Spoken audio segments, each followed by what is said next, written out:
Hey guys, today we're going to go over how to use the call box to let in a guest. First, you're going to tap this button on the top here. You're going to look for their name, and then you're going to tap the right button that is green to call them.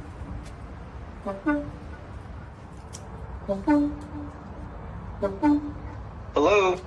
Hey James, will you unlock the door for us, please? Absolutely. Thank you.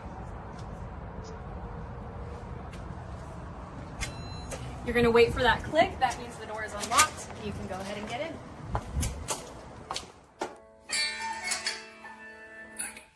Hello? Hey James, will you unlock the door for us, please? Absolutely. Thank you. Yep. When someone uses the call box, you're going to see this pop up on your phone. You can go ahead and tap it and then accept. And then you'll be able to hit this button to unlock the door for them.